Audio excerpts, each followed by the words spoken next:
Okay అండి. ప్రభువైన యేసుక్రీస్తు నామములో మీ అందరికీ శుభాభివందనములు. ఉదయకాల సమయంలో మరొకసారి మనము దేవుని మహాకృపను బట్టి మనం క్లాస్ ప్రారంభించుకుంటున్నాం. సో, మనం నిన్నటి దినంన సంఘం గురించినటువంటి ఒక ప్రాముఖ్యమైనటువంటి అంశం నేర్చుకున్నాం. 4 పాయింట్స్ మనం నేర్చుకున్నాం. మొట్టమొదటిది సంఘము క్రీస్తుది. సంఘం ఎవరిది? ఒక క్రీస్తుకు క్రీస్తుది. సంబంధించింది. అది సంస్థకు గాని, లేకపోతే డినామినేషన్‌కి గాని, ఒక వ్యక్తికి గాని సంబంధించినది కాదు. అవును. మాటలోను, క్రియలోను, ప్రవర్తనలోను సంఘము క్రీస్తుది అన్నట్టుగానే మనం ప్రవర్తించాలని చూశాం. రెండోది సంఘము క్రీస్తే కట్టుకుంటాడు. తానే కట్టుకుంటాడు. I will build my church అన్నాడు. సో, సంఘము క్రీస్తే కట్టుకుంటాడు. సంఘమును ఇంకొకరు కట్టలేరు.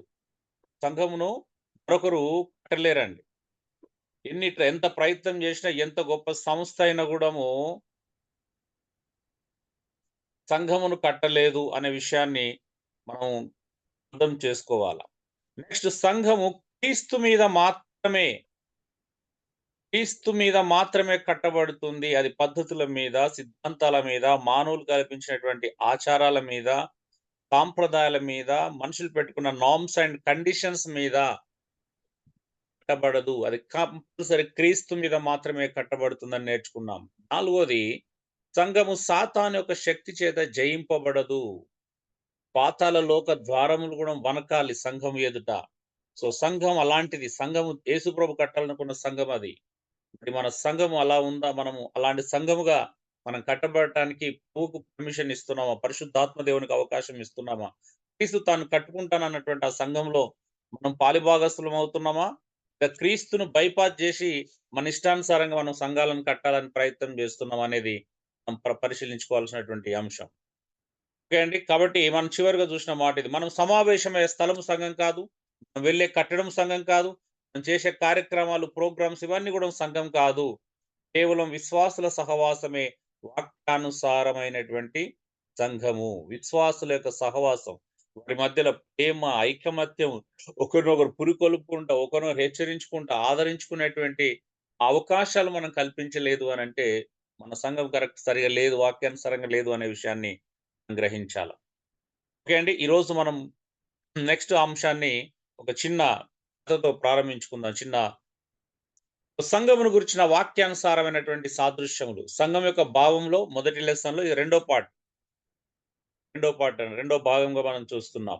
సంఘం యొక్క భాగం church is function, church is meaning and church is డెఫినిషన్‌లో సంఘం యొక్క భావము, సంఘం యొక్క అర్థము, సంఘం అంటే ఏమిటి అనే దానిలో ఇది రెండో భాగం. సంఘమును గురించినటువంటి వాక్యానుసారమైనటువంటి సాదృశ్యాలు. మాట దీన్ని ప్రారంభించుకోవడానికి ముందు. ఒక రోజంట ఒక తల్లి తన కుమారుడిని నిద్రలేపుతుంది. కుమారుడంటే మరి చిన్న పిల్లోడేం గాదు. 35, 40 సంవత్సరాలు కలిగినటువంటి వ్యక్తే. నిద్ర లేపుతా ఉంది. ఎంత నిద్ర లేపినా లేవట్లేదు ఆ వ్యక్తి. 2 సార్లు, 3 సార్లు అలాగా అలా పనికి ఏదో చిన్న కిచెన్‌లోనో అక్కడో ఇక్కడో పని చేసుకుంటూ వస్తుంది. మళ్ళీ లేపుతుంది కొడుకుని లేపుతుంది లేరా అని. కొడుకు చికాకేసింది. చివరిగా మూడోసారి ప్రయత్నం చేసినప్పుడు లేచి, "మమ్మీ నేనెందుకు నిద్ర లేవాలో చెప్పు. ఇప్పుడు 3 కారణాలు చెప్పు. నేను వెంటనే నిద్ర లేస్తా" అన్నాడంట కుమారుడు. అప్పుడు మమ్మీ అందంట, "అరేయ్! నీ తల్లినిరా నేను పెద్దదాన్ని. నేను చెప్పినట్టు నువ్వు లేవాలి. మొదటి కారణం అదే" అందంట. "నేను నీ తల్లిని ఆజ్ఞాపిస్తున్నా నువ్వు లేవాలంట." రెండోది అందంట, "ఈరోజు సండే రా మనము సంఘానికెళ్ళాలి, చర్చికెళ్ళాలి. అందుకోసం లేవాలి" అందంట. మూడోది అందంట, "అరేయ్! నువ్వేరా చర్చికి పాస్టరు తొందరగా లేరా" అందంట. కొన్నిసార్లు సంఘము మనకు అర్థం కాకపోతే అలాగే ఉంటుంది. కొన్నిసార్లు నిజంగా నువ్వు సంఘం గురించినటువంటి అద్భుతం నీకు అర్థమైతే, లేదా మనకు అర్థమైతే, సంఘమును గురించిన సాదృశ్యాలు అర్థమవుతాయి. అంటే బైబిల్‌లో ఎందుకు ఈ సాదృశ్యాలను ఇచ్చాడు? సాదృశ్యం అంటే ఉదాహరణ అంటే పోలిక. సాదృశ్యం అంటే పోలిక. ఎందుకు పోల్చాడు? సంఘాన్ని వీటితోనే ఎందుకు పోల్చాడు అనేది ఇక్కడ ప్రధానమైనటువంటి అంశంగా మనం చూడొచ్చు. చూద్దాం. వివాహం అంటే ఏమంటారు చెప్పండి? ఒకవేళ మిమ్మల్ని వివాహం అంటే డెఫినిషన్ అడిగాననుకో ఏమని చెప్తారు? వివాహం అంటే ఏమిటి? ఏంటండి వివాహం అంటే? జతపరచబడడం, ఐక్యపరచబడడం. విజయ్ గారు మీరు మాట్లాడడం నాకు చాలా హ్యాపీ. బట్ మీరు సిగ్నల్‌లో ఉండట్లేదు. అదొక్కటే మాకు ఇబ్బంది. జతపరచబడుట. జతపరచబడుట. ఓకే. ఇంకా స్త్రీ పురుషుడు ఐక్యమగుట. స్త్రీ పురుషుడు ఐక్యమగుట. ఇంకా అండి? కుటుంబం కట్టుట. కుటుంబం కట్టుట. కుటుంబాన్ని కట్టడం. ఎవరు కడతారండి? ఓకే. దేవుడే కడతాడు సార్. దేవుని దేవుడే ప్రణాళిక. కడతాడు. ఓకే.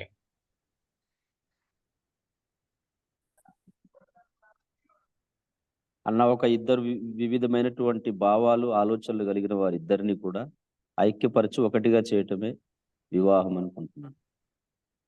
అదేంటంటే చిన్నప్పటి నుండి మేము వివాహం అంటే బ్యాండ్ మేళాలు, వెడ్డింగ్ కార్డ్స్, డిస్ట్రిబ్యూషన్స్, హంగామాలు, లైటింగ్స్, భోజనాలు, చుట్టాలు, బంధువులను పిలవడం ఇవనుకుంటాను వివాహం అంటే. మీరు వింతగా చెప్తున్నారు మీరంతా.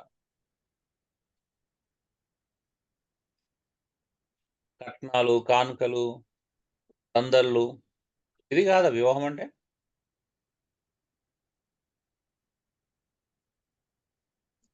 ఇప్పుడు అదే నడుస్తుంది సార్, మీరు చెప్పిందే నడుస్తుంది.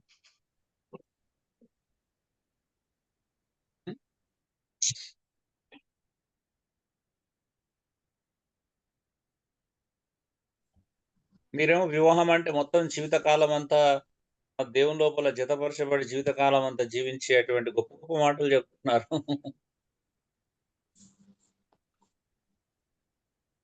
ఎస్, వివాహం అంటే మీరు అన్నదే ఇద్దరు వ్యక్తులు జతపరచబడమే వివాహం. మీరు ఆ నోట్స్ లో రాసుకోవచ్చు, బ్రాకెట్ లో రాసుకోవచ్చు. ఇద్దరు వ్యక్తులు జతపరచబడమే వివాహం. కానీ డెఫినేషన్ ఇస్తున్నటువంటి అర్థం వేరే, వివాహం అన్నప్పుడు మనం చేసే కార్యం వేరే. అవునండి? రెండింటికి ఎక్కడో సింక్ అవ్వట్లేదు మనది కదా.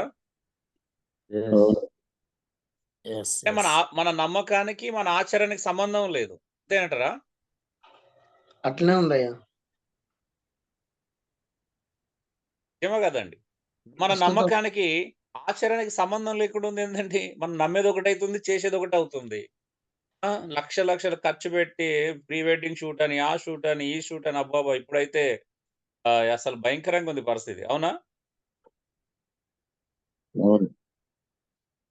భారతదేశంలో దీనికి లేకపోయినా సగటున పెళ్లి ఖర్చులు మాత్రం 3-4 లక్షల కంటే తక్కువ ఎవరు ఖర్చు పెట్టట్లేదంట. అంటే పెళ్లికి జస్ట్ భోజనాలకే ఖర్చు పెట్టేంత ప్రపంచంలో ఏ దేశాలు కూడా ఖర్చు పెట్టరంట. మన దగ్గర మాత్రమే కదా అవసరమైన ఖర్చులు అప్పు చేసేనే పెడతారు.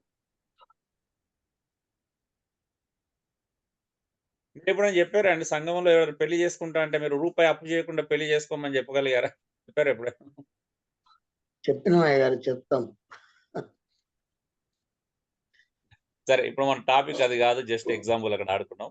వివాహం అంటే ఇద్దరు వ్యక్తులు. వివాహం అంటే ఏంటి? ఇది పెళ్లి పత్రికనో, ఆహ్వానమో, విందులో, ఉంగరాలో, లేకపోతే హంగామాలు, ఇప్పుడు ఉన్నట్టు ప్రీ వెడ్డింగ్ షూట్ లో కాదండి. పెద్ద పెద్ద ఆల్బమ్స్ లక్షలు ఖర్చు పెట్టి చేసుకునే ఆల్బమ్స్ కాదు. వివాహం అంటే ఇద్దరు వ్యక్తులు జతపరచబడడం, ఇద్దరు వ్యక్తులు జతపరచబడడం, ఐక్యం అవ్వడం, క్రీస్తు నామంలో క్రీస్తులో వారు ఒకటవ్వడం, అది వివాహం అంటే. ఇప్పుడు ఇది ఎందుకు మాట్లాడుకుంటున్నాం?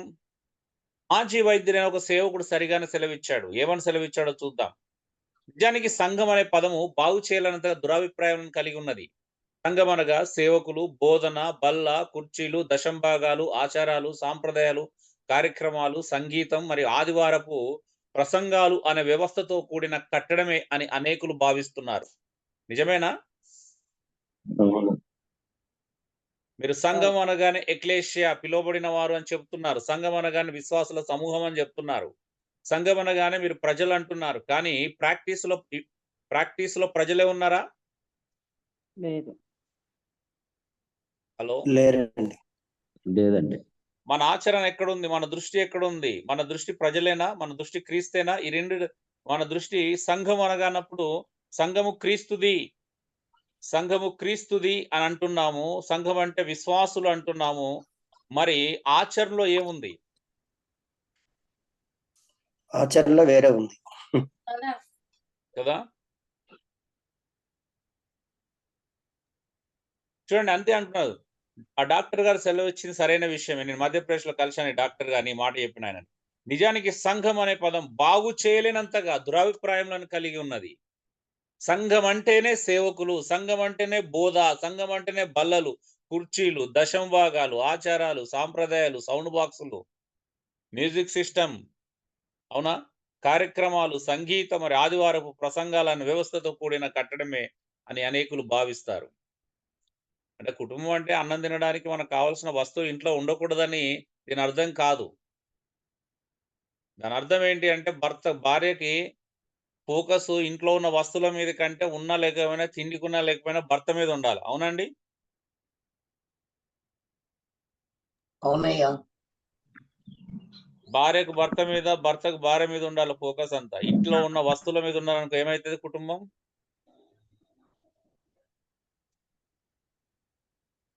హలో! స్పాయిల్ అయిద్ది అయ్యగారు. అలాగే సంఘం అనగానే అంటే ఇవన్నీ ఉండకూడదని కాదు దీని అర్థం. మళ్ళీ తప్పుగా అర్థం చేసుకోకండి. ఫోకస్ గురించే మాట్లాడుతున్నాను. నా ఆలోచన అంతా కూడా దృష్టి దేని మీద మనం దృష్టి పెడుతున్నాం? దేనికోసం మనం ఆరాటపడుతున్నాం? దేని మీద మనము ప్రయాసపడుతున్నాం అనేది చాలా ఇంపార్టెంట్. అవునా? ప్రయాస దేని కొరకు అనేది ఇంపార్టెంట్ కాదండి. మన ఫోకస్ ఇంపార్టెంట్ ఏంటిదనేది ఇంపార్టెంటా కాదా? ఇవన్నీ Yes. అవసరతను బట్టి ఉన్నా లేకపోయినా నడుస్తది. అవునా? కానీ ప్రజల మీద దృష్టి పెట్టకపోతే నడుస్తదా? లేదు. సో ఇవన్నీ అంత ఇంపార్టెంట్ కాదు. ఇవి లేకపోయినా మనం సంఘాన్ని నడిపించగలుగుతాం. ఇవి లేకపోయినా సంఘం మనకు ప్రజలు ఇంపార్టెంట్. ప్రజల మీద దృష్టి పెట్టాలా. మరి అలాంటి సంఘం గురించి బైబిల్ ఏమని చెప్తుందో చూద్దాం. బైబిల్ ఎంత ప్రాధాన్యత ఇస్తుందో చూద్దాం. రాసుకోండి. నెంబర్ 1 సంఘము దేవుని యొక్క ఆలయం అంటుంది బైబిల్. ఏమంటుంది సంఘము? సంఘము యొక్క దేవుని ఆలయం. చర్చ్ అంటే గాడ్స్ టెంపుల్. అది చర్చ్ ఇస్ గాడ్స్ టెంపుల్. సంఘము దేవుని ఆలయం. ఒక్కటి కాదు, ఎన్ని రిఫరెన్స్లు కొత్త నిబంధనలు మనం చూద్దాం. నెంబర్ 1 మొదటి కొరింథీ 3:16 మీరు దేవుని ఆలయమై ఉన్నారనియు దేవుని ఆత్మ మీలో నివసించుచున్నాడని మీరు ఎరగరా? నేను ఎప్పుడైనా సంఘం దేవుని ఆలయం అనగానే సంఘం అంటే ఏంటిది అనగానే చాలా మంది హృదయమే నీ ఆలయం అని ఉంది అని అంటారు. బైబిల్ నేను అది ఎక్కడ చూడలేదు. ఎందుకంటే మీరు పాటలు వినేదే నాకు జవాబులు చెప్తున్నారు చాలా సందర్భాల్లో. అవునా? హృదయమే నీ ఆలయం. ఓకే, దేహమే దేవుని ఆలయం.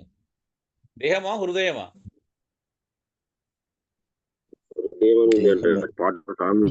దేహం ఉందయ్యా వాక్యం. ఓకే, సో దేహం అంటే మొత్తం వస్తుంది. హృదయం అంటే ఒక పర్టికులర్ పార్ట్ కు సంబంధించింది అవుతుంది. అవునా?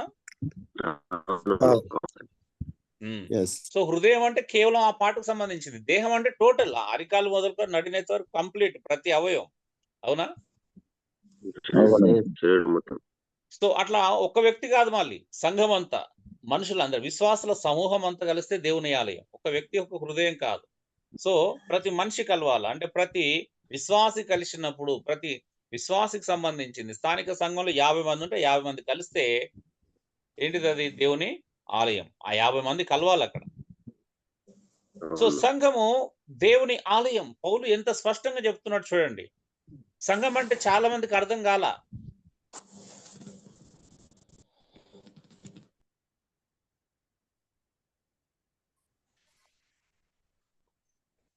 ఓకే, సంఘము కొరింథీ సంఘం పరిస్థితి ఎలా ఉంది అని అంటే, అయ్యా మీరు రత్నం గారు అందరు మ్యూట్ చేసుకోండి. మీరు అన్నిట్లో ఉంటున్నారు. జస్ట్ ప్రశ్న అడిగినప్పుడు జవాబు చెప్పి మీరు వెంటనే మ్యూట్ చేసుకోవాలి. ఇది అలవాటు చేసుకోండి. కొంచెం కష్టమైన మ్యూట్ అన్మ్యూట్. మీరు ఫోన్లో కదా వింటుంది, ఈజీ అవుతుంది మీకు.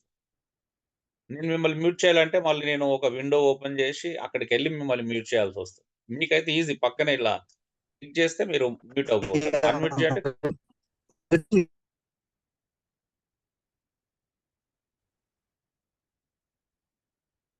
ఓకే, జాకబ్ బ్రదర్ ఉన్నారా? నేను చేస్తున్నాను. ఓకే, ప్రయత్నిస్తున్నాను. Thank you. అండి, కొరింథీ సంఘంలో పరిస్థితి ఏంటంటే మొదటి అధ్యాయంలోనే మనం చూస్తాం. ఏమున్నది అక్కడ? కక్షలు, కలహాలు ఉన్నాయి, విభేదాలు ఉన్నాయి. ఒకడు పౌలు వాడనని, ఒకడు అపోల్లో వాడనని, ఒకడు కేఫా వాడనని, ఒకడు ఒక్కొక్కరు నేను క్రీస్తు వాడనని చెప్పుకుంటున్నారు. ఈ రోజు కూడా మన దగ్గర మంచి మంచి మంచి విభేదాలు ఉన్నాయి కదా. నేను బ్యాప్టిస్ట్ అంటే, నేను లూథరన్, నేను తెలుసా, నేనెవరో తెలుసా, హెబ్రోన్ నేనెవరో తెలుసా, వాళ్ళ సోకాల్డ్ ఇంటర్నేషనల్ స్పీకర్ వాళ్ళ చర్చ తెలుసా, నేనెవరో తెలుసా. ఎలా ఉంది పరిస్థితి మనది? అవునా? Yes. అవునండి. ఏమంటారు తెలుసా, చిన్న పిల్లల స్వభావం అంటారు. ప్రకృతి సంబంధమైన మనసు అన్నాడు పౌలు దీన్ని. అవునా? 3వ అధ్యాయంలోకి వస్తే ఎస్. కొరింథీ 3వ అధ్యాయంలోకి వచ్చినప్పుడు పౌలు దీన్ని ప్రకృతి సంబంధమైన మనుషులు అన్నాడు. చిన్నప్పుడు పిల్లలకి ఇప్పుడు 4 పిల్లలు ఉన్నారనుకోండి, చాక్లెట్ ఇచ్చినామనుకో, తలో ఒకటి ఇచ్చి ఇప్పుడు మనం మళ్ళీ మనమే "ఈరా" అంటే ఏమంటాడు? నాది నాది నేను అంటాడు. ఇయ్య అంటాడు. అవునా? ఎస్. మనం ఇంకా చిన్న పిల్లలుగా మారలే. ఇంక ఎదగలే మనం ఇంకా. నిజంగా చెప్పండి, ఎదిగినామా ఆత్మ సంబంధంగా? ఇప్పుడు నేను పలానా డినామినేషన్ నాది, పలానా ఆర్గనైజేషన్ తెలుసా, నేను పలానా వ్యక్తి. ఇక్కడే అండి ఎవరమండి మనం అంతా అసలు. ఈ ఆర్గనైజేషన్‌లు ఎవరు? అందుకే 3వ అధ్యాయంకి వచ్చినప్పుడు ఏమన్నాడు? అదే అడుగుతున్నాడు. పౌలు ఎవడు? అపోల్లో ఎవడు? కేఫా ఎవడు ఇంతకి? ఎవడా ఈళ్ళంతా ఎవరసలు? వాళ్ళని అలా ప్రశ్నించుకున్నప్పుడు ఇప్పుడు మన చుట్టూ ఉన్న వాళ్ళు ఎవరసలు ఇంతకి? ఏమంటారు? Yes. పౌలు ఎవడు? కేఫా ఎవడు? అసలు అపోల్లో ఎవడు? వీళ్ళంతా ఎవరు? దేవుని పరిచారకులే గదా! దేవుని కోసం సేవ చేసేటోళ్ళే గదా! ఒకడు నాటుతున్నాడు, ఒకడు నీళ్లు పోస్తున్నాడు, అంతే తేడా. కానీ అభివృద్ధి పరిచేది ఎవరు? దేవుడే. అభివృద్ధి పరిచేది దేవుడే, అవును. మానవులు గాదు. చైర్లు తెప్పించుకో. అయ్యా మునప్ప గారు, అమ్మా! మీట్ పెట్టండి. దయచేసి అందరూ శ్రద్ధగా వినండి. మీ ఫ్యామిలీకి ఒక 1 అవరే మీ జీవితాన్ని మార్చే విషయాలు. మళ్ళీ ఇలాంటి అవకాశం మీకు దొరుకుతదని గూడా నేను గ్యారంటీ ఇవ్వలేను. నిజంగా చెప్పగలుగుతాను. ఎందుకంటే నేను ఆత్మచేత నింపబడి వచ్చినటువంటి వ్యక్తినే. సో ఎన్నో రోజుల నుంచి ప్రార్థన చేసుకుంటే వచ్చినటువంటి అవకాశం ఇది. సో మీరు ఇట్లా ఇక్కడ మీట్ అయినామంటేనే అది దేవుని పెద్ద ప్రణాళిక. ఎస్. దయచేసి ఒక 1 అవర్ మీ ఫ్యామిలీ, మీ పిల్లలు పక్కన పెట్టుకొని, నోట్స్ ముందర పెట్టుకొని వినండి. మీ జీవితాలు మారపోతే అడగండి. మీరు దేవుని దగ్గర ఒక 6 మంత్స్ అండి. ఒక 1 అవర్, డైలీ 1 అవర్ మీరు ఇది కంప్లీట్ మీ కుటుంబాన్ని వదిలేసే పని గాదు. కంప్లీట్ మీ కార్యక్రమాలు వదిలేయడానికి కాదు. జస్ట్ 1 అవర్, రోజుకు ఒక 1 అవర్, అది కూడా వారానికి 5 రోజులు ఇవ్వలేమంటారా? ఇవ్వచ్చు.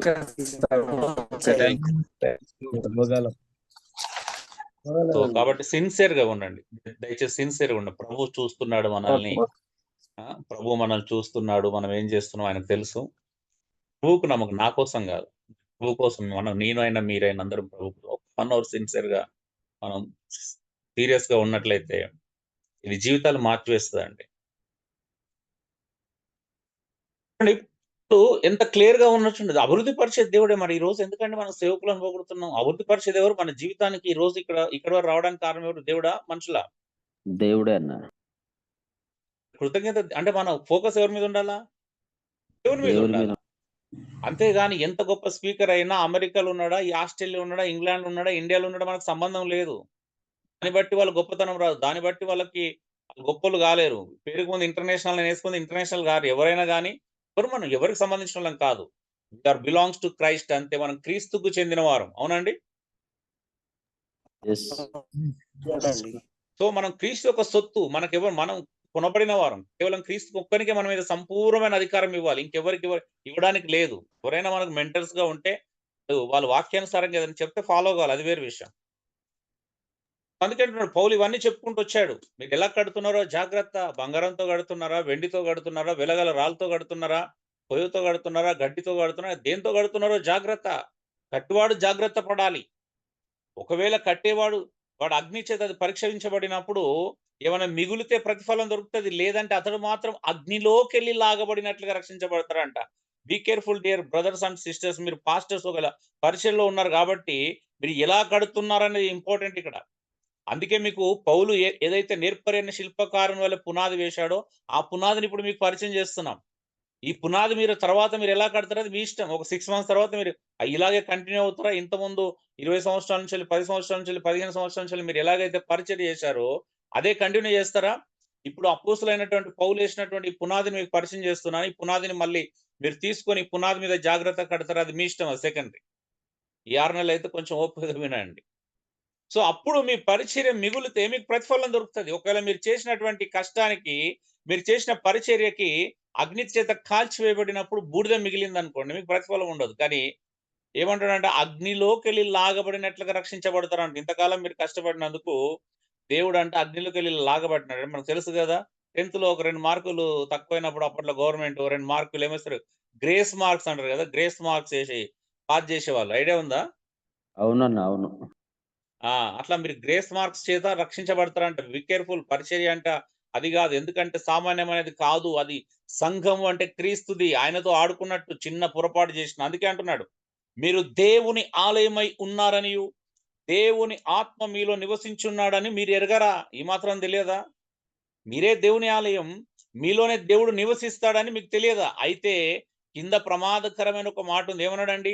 ఎవడైనను దేవుని ఆలయాన్ని పాడు చేస్తే దేవుడు వానిని పాడు చేస్తాడు. ఎంత భయం గొలిపే మాట అండి. అవునా? Yes sir. ఉందా Yes, భయం sir. మనకి? సంఘము దేవుని ఆలయం. సంఘాన్ని ఎవడన్నా పాడు చేస్తే దేవుడు వాని పాడు చేస్తారంట. అవునా? Yes. ఎస్. దీని అర్థం ఏంటో తెలుసా మీకు? ఒక్కసారి ఊహించండి. 10 రోజులైతే కూలిపోతదన్న హేరోదు మందిరంలోనే, అంటే ఒక పాట మీకు చూపించాను ఇంట్రడక్షన్ లోనే కదా, 15 భాగాలు ఉంటాయి సంఘంలో, చర్చి ఆడ హేరోదు మందిరంలో. ఒకటి చూపించాను. అన్యజనులు ఆరాధించడానికి జెంటైల్స్ కోర్ట్ అనే ఒక కోర్టులో వ్యాపారం చేస్తేనే 33 సంవత్సరాలు, అంటే తన జీవిత కాలంలో చూపించినటువంటి ఒక ఆవేశాన్ని యేసుక్రీస్తులో మనం చూస్తాం. ఆయన కొరడా చేసుకొని బల్లని తోలివేసి, నా మందిరము సమస్త అన్యజనులకు ప్రార్థనా మందిరం అనబడినటువంటి మాట చెప్పి, అంటే దేవుని మందిరం ఆయన గురించి మాట్లాడినప్పుడు అంత ఆవేశపడ్డాడు. అంటే కొద్ది రోజులైతే అది కూలిపోతుంది, రాయి మీద రాయి ఉండకుండా పోతుందని తెలుసు. దాని యొక్క ఆవశ్యకత లేదని యేసుక్రీస్తుకు తెలుసు. అయినప్పటికీ అక్కడ అన్యజనులు ఆరాధించుకునేటువంటి స్థలాన్ని, వారు కేటాయించిన స్థలంలో స్కేవా అనే ప్రధాన యాజకుని యొక్క 7 కుమారులు అక్కడ వ్యాపారము, రూకలు మార్చే వ్యాపారము, గొర్రె మచ్చ ఉందని ఆ కారణం ఈ కారణాలు వంకలు పెట్టి చేసేటువంటి వ్యాపారము యేసుప్రభు ఖండించాడు. మరి ఇప్పుడు తన స్వయంగా తన ప్రాణం పెట్టి సంపాదించిన సంఘంతో వ్యాపారం చేస్తూ ఊరుకుంటాడా అండి? ఊరుకోడన్నా. No, ఊరుకోడయ్యా. స్థలములో వ్యాపారం చేస్తేనే ఊరుకొని ప్రభువు తన సొంత దేహము కదా, తన సొంత దేహాన్ని అర్పించి స్థాపించినటువంటి మరి సంఘము ఊరుకుంటాడా? ఒకసారి మీరే ఆలోచించండి. సంఘము, అందుకే అన్నాడు, ఎవడైనను దేవుని ఆలయాన్ని పాడు చేస్తే దేవుడు వాణిని పాడు చేస్తాడు. ఆలయం అంటే మళ్ళీ గోడలు కాదు. అవునా? గోడలు పాడు చేసిన వాళ్ళని దేవుడు ఏమన్నాడు? కానీ తను ప్రాణం పెట్టి సంపాదించినటువంటి సంఘం అనే ఆలయాన్ని, చర్చ్ అనేటువంటి ఈ ఆలయాన్ని పాడు చేస్తే దేవుడు ఊరుకోడంట. దాని అర్థం ఏంటి? అంటే మీరు ఒకవేళ సంఘముతో వ్యాపారం చేస్తే ఎవరితో వ్యాపారం చేసినట్టండి?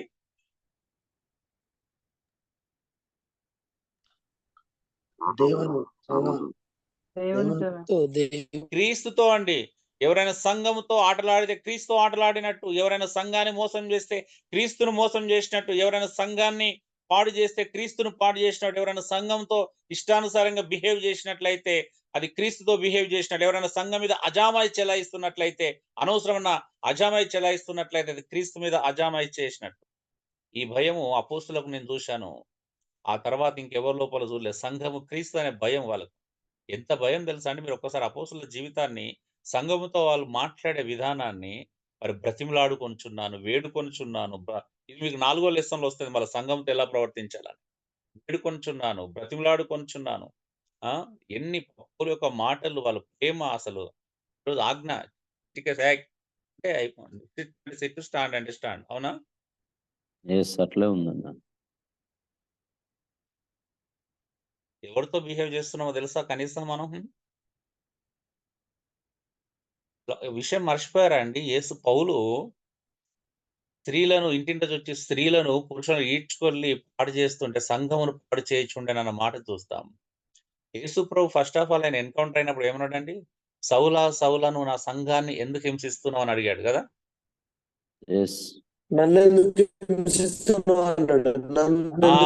సంఘాన్ని ఎందుకు హింసిస్తున్నావు అడగలేదు. సౌలా సౌలా నన్నెందుకు హింసిస్తున్నావు అని అడిగాడు. అవునా? ఇప్పుడు ఈ సంఘాన్ని మనం మన మన మన చేతికి అప్పగించిన సంఘాన్ని హింసిస్తే ఎవరిని హింసించినట్టండి? క్రీస్తునండి. క్రీస్తుని హింసించినట్టు. సంఘముతో ఇది చాలా మందికి అర్థం కాని విషయం. ఇది ఎంత టెర్రిఫిక్ విషయమో తెలుసా మీకు?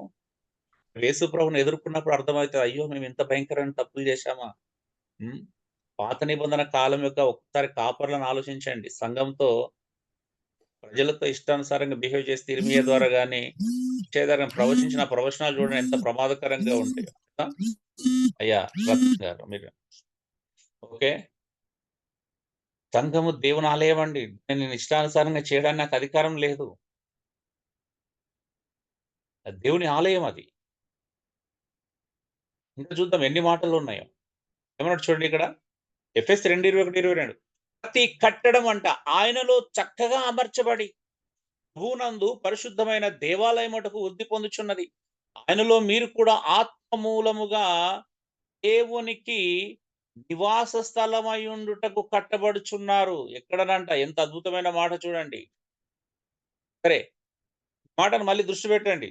అందరూ బైబిల్ పెట్టుకున్నారా? పెట్టుకున్నామన్నా. పక్కన బైబిల్ నోట్స్ 2 ఉన్నాయండి. నోట్స్ బైబిల్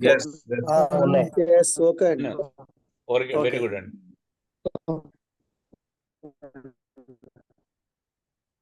ఏమన్నాడు? ప్రతి కట్టడం అంట ఇక్కడ కట్టబడాల ఆయనలో చక్కగా అమర్చబడాలి. ఎవరి లోపల? దేవుని లోపల. దేవుని లోపల చక్కగా అమర్చబడాలంట.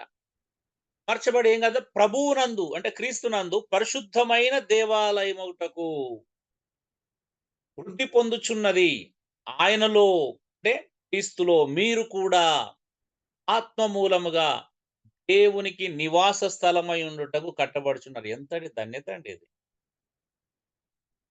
దేవునికి మనమే నివాస స్థలంగా ఉండడానికి కట్టబడుతున్నాము అనేది ఎంత ధన్యకరమైన ఇది. ఎలా ఉంది తెలుసా? ప్రజలారా రండి, నేను మీలో నివసించాలనుకుంటా. లేదు లేదు లేదు లేదు వద్దు, అస్సలు మాలో అస్సలు వద్దు, మేము మంచోళ్ళం కాదు. మీ కొరకు మేము ఒక మందిరం కడతాం కావాలంటే. 10 కోట్లు 10 లక్షలు 22 కోట్లు 200 కోట్లు పెట్టైనా కడతాం కానీ మీరు మాత్రం మాలో నివసించొద్దు. అట్లా ఉందయ్యా సమాజం ఇప్పుడు. అట్లే ఉందా? ఎస్ అయ్య గారు.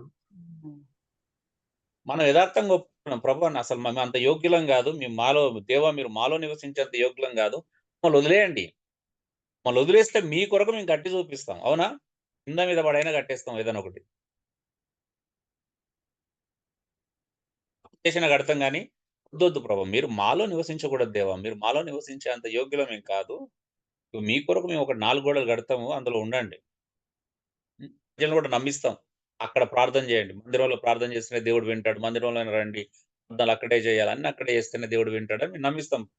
కానీ మీరు మాలో ఉంటారు, మాలో నుంచి వెళ్ళి అన్ని వింటారు, మా నుంచి వెళ్ళి మేము ఎక్కడి నుంచి వెళ్ళి ప్రార్థన చేసినా అబ్బా తండ్రి అని ఎక్కడ నుండి మొరబెట్టిన అంత అంత వద్దు మాకు, అంత ఎక్కువ మాకు వద్దు. అట్లుందయ్యా ఇప్పుడు ప్రస్తుతం మీరు చెప్పేదంతా కరెక్టే. ఏమంటారా? అవునండి, ధనం ఎంతైనా వెచ్చిస్తుండే కానీ హృదయాన్ని దేవునికి సమర్పించుకోలేకపోతున్నాడు. సరే ఇక్కడ మీకు ఒక ప్రశ్న అడుగుతున్నాను, మీరందరూ పరిచారకులు కాబట్టి మీరు అంటే ఎవరు చెప్పండి. ఇక్కడ మీరు అంటే ఎవరు? నేనే. ప్రభుని అంగీకరించిన వారు. నేను సైతం. మీరు అంటే నేను సైతమా? మీరు ఒక్కరు, మీరు అంటే అక్కడ ప్లూరల్ అండి, ఒక్కరు కాదు. అందులో నేను మన అందరం. మా అందరం అన్న, నాతో అందరా? ఇంక్లూడింగ్. సరే ఎవరో తెలుసా మీరు? మంచిగా ఆలోచించండి. మీరు అంటే ఎవరు ఇక్కడ? ప్రభుని అంగీకరించిన ప్రతి ఒక్కరండి, దేవుని సంఘం. అది ఎవరు పర్టికులర్ గా నేను స్పెషల్ గా అడుగుతున్నాను. మీరు జనరల్ గా చెప్పారు, ఓకే ఫైన్.